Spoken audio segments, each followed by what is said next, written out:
Frères et sœurs en Christ, que Dieu vous bénisse. Partageons la parole de Dieu qui est inégalable.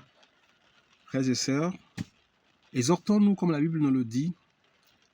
Seigneur, nous t'invitons au milieu de nous, Papa. Parle-nous par ta part. Exhorte-nous et que cette parole qui sort soit vie et esprit en nous. Au nom de Jésus-Christ. Amen. Mes frères, mes sœurs, les amis, une petite parole d'exhortation pour fortifier quelqu'un qui est malade de la part de l'Éternel Dieu Tout-Puissant que nous servons. Comme la Bible le déclare,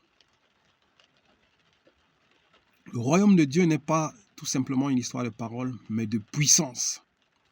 Si tu es fils de Dieu ou fille de Dieu et que tu ne vives pas sa puissance, c'est qu'il y a un problème. C'est que certainement tu manques de foi, soit tu es incrédule, soit tu ne marches pas selon sa parole. Parce que celui qui marche selon la parole de Dieu et qui croit reçoit la guérison et la vie. Nous allons voir ici un cas de maladie. Un homme, un grand homme, mais qui était malade. Le général Naaman était un grand homme renommé, un général, mais il était malade. Spirituellement, cela nous dit qu'il y a des grands hommes et des grandes femmes dans ce monde aujourd'hui où nous sommes. N'oubliez pas que le monde a été construit par le spirituel avant que tout ne devienne physique. Dans ce monde dans lequel nous sommes aujourd'hui, il y a beaucoup de grands hommes, beaucoup de grandes femmes qui sont spirituellement malades. Spirituellement et même physiquement malades. Ils traînent des maladies en eux. Ils cohabitent avec des maladies. Ils vivent avec des maladies. Tout simplement, ils disent « Oh, je n'ai pas besoin d'importuner mon Dieu. Je n'ai pas besoin de demander quoi que ce soit à Dieu. » Mais la Bible déclare « Rappelle-moi ma mémoire. » C'est la parole de Dieu qui le dit. « Rappelle-moi ma mémoire. » Dieu te demande de lui rappeler ses promesses. Mon frère, n'aie pas peur d'aller importuner Dieu. Dieu dit, si nous les parents, nous qui sommes hommes, méchants que nous sommes, nous savions donner des bonnes choses à nos enfants. Combien de fois lui, le Père éternel, mon frère, tu n'importunes pas Dieu. Mais si tu cherches Dieu, en vérité et en esprit, s'il y a quelque chose qui ne va pas, demande de lui, tu ne l'importunes pas. Il dit, rappelle-moi ma mémoire. Il faut que tu rappelles à Dieu. Ainsi dit, ta parole a dit que, tu m'as dit que, dans tel verset, tu as dit que Dieu aime ceux qui connaissent la parole et qui le rappellent sa mémoire. Quand tu rappelles à Dieu sa mémoire, c'est alors que sa puissance agit en toi. Il dit, celui-là, il connaît le secret. N'oubliez pas que le Seigneur Jésus-Christ a dit à ses disciples, quand il prêchait aux populations en parabole, ses disciples demandaient, mais pourquoi tu les prêches en parabole? Jésus-Christ leur a dit quoi?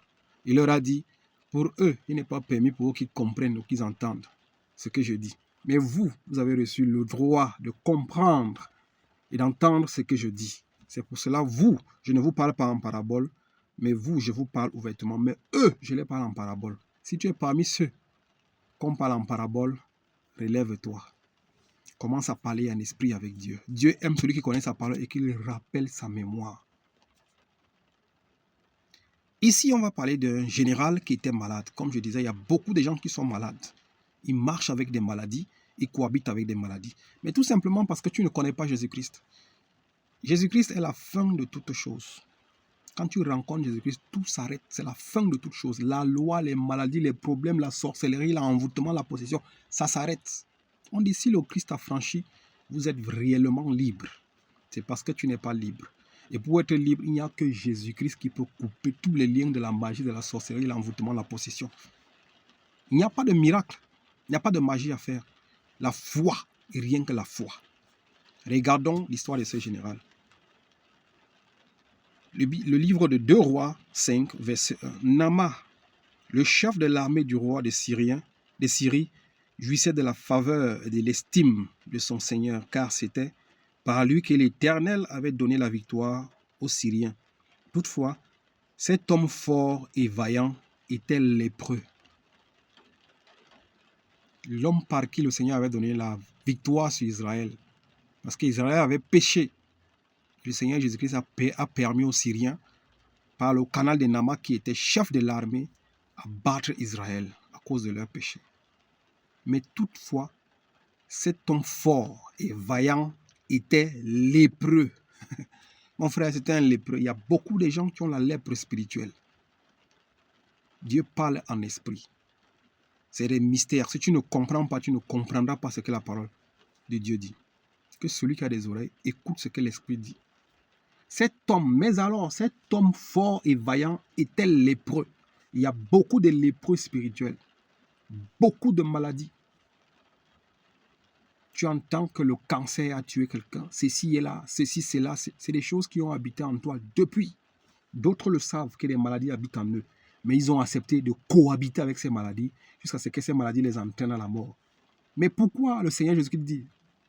Parce que nous sommes devenus fils. Il nous a donné le droit, l'autorité de crier « Abba, Père ». Appelle ton Père qui est là-haut et demande-lui « Père, pourquoi moi, ton fils, suis-je affligé par la maladie ?»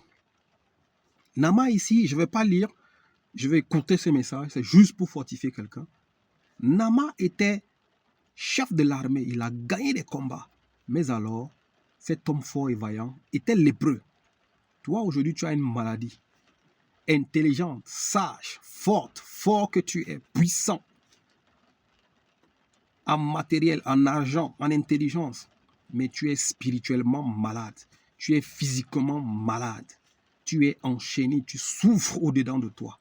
Mais tu ne sais où aller. Je vais te montrer vers qui aller. Nama, à l'époque, quand ils ont battu Israël, ils avaient capturé une jeune fille israélite qui servait sa femme. Et cette femme, cette petite fille a dit à sa maîtresse que si le général pouvait aller voir le prophète, le grand prophète à l'époque, puisque Dieu travaillait avec des prophètes, ce que Dieu ne fait plus maintenant, parce qu'il a dit vers les derniers temps, je répandrai de mon esprit sur les filles et vos fils. Dieu ne travaille plus avec les prophètes. Vos histoires de prophètes, archbishop, pasteur, machin, les grands pasteurs, c'est des histoires du quartier. C'est pour ça qu'on vous trompe, c'est pour ça qu'on couche avec vous, c'est pour ça qu'on vous amadouille, c'est pour ça qu'on détruit vos vies. Dieu ne t'aide plus avec les prophètes. Si tu es un vrai fils, une vraie fille, Dieu te parle en révélation, en songe et dans des visions. Les histoires des prophètes, le prophète, c'est des marabouts, c'est des féticheurs. Dieu ne parle plus par ces choses-là. Alors, cette jeune fille dit, comme Dieu, la médiation de Dieu avec les hommes était dans le temps, avec des prophètes. Dans l'Ancien Testament, bien sûr. Cette fille a dit, mais nous avions un puissant prophète dans notre nation, si le général pouvait le voir.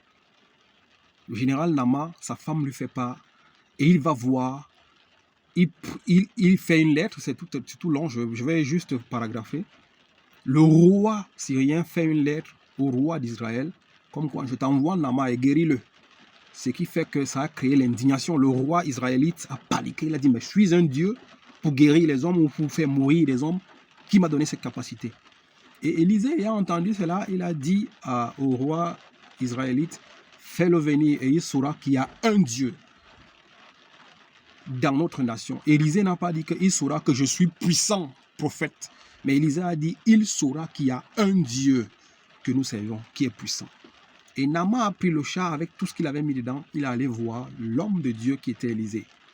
Quand il arrive chez Élisée, Élisée n'accepte pas le voir. Comme vos pasteurs et vos prophètes vous consultent. On vous fait rentrer, on fait des consultations, on vous écoute. Après, on te dit amène ceci, amène cela. On va faire des séances de prière, de délivrance.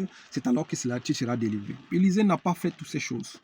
Élisée n'a même pas voulu voir Nama parce qu'il voulait lui montrer que tu es général selon le monde. Tu es puissant selon le monde. Mais devant mon Dieu, tu n'es pas puissant. Parce que Dieu ne fait pas acception de personne. Il ne fait acception de personne. Mais Élisée envoie son serviteur, va lui dire, comme il est venu, il a eu quand même la foi de venir parce qu'il a entendu qu'il y a un puissant Dieu ici. Comme il est venu, va lui dire d'aller se jeter dans le Jourdain 7 fois. Il entre, il sort, il entre, il sort, il entre, il sort 7 fois. Et il sera guéri, sa peau sera pure comme la peau d'un bébé. Quand le serviteur dit cela à Nama, Nama s'indigne, Nama s'énerve. Nama se comporte comme les chrétiens et les chrétiennes d'aujourd'hui. Il dit, mais non, moi, un grand général, je pensais que l'homme de Dieu va me recevoir, il va m'écouter, il va poser la main là où j'ai mal et sa puissance va s'exercer et je serai guéri. Non, l'homme de Dieu n'avait pas besoin de ça. Parce que l'homme de Dieu sait que ce n'est pas lui qui guérit. Mais Dieu peut le conduire. Dis-lui de faire ceci. Comme je te dis aujourd'hui, c'est par la foi que tu seras guéri.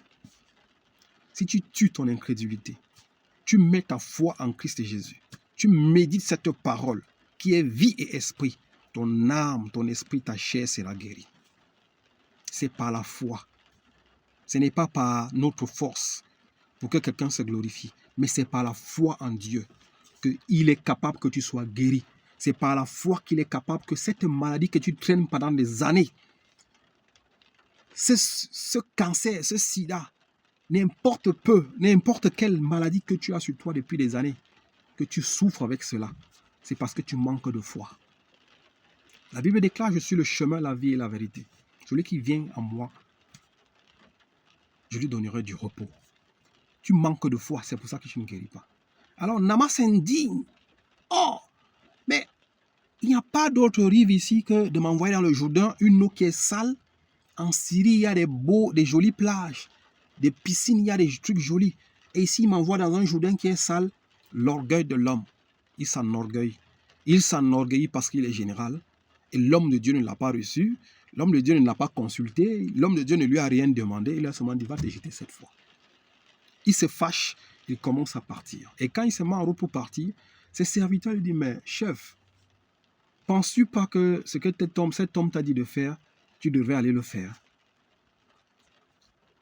Et heureusement pour lui, Dieu toucha son cœur et il s'humilia devant ses serviteurs. Et il va dans le Jourdain, il se jette 7 fois dans le Jourdain.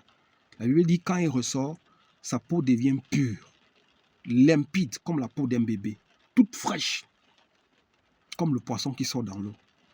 La lèpre était finie. Je vais tout simplement te dire, mon frère, si tu traînes la maladie jusqu'aujourd'hui, cette souffrance que tu as dans ton corps jusqu'aujourd'hui, c'est parce que tu n'as pas foi. Tu n'as pas besoin qu'un homme prie pour toi. Mais il faut poser des actes de foi. C'était un acte de foi. L'homme de Dieu n'a pas eu besoin de prier, d'imposer les mains. Parce que l'imposition des mains est un danger.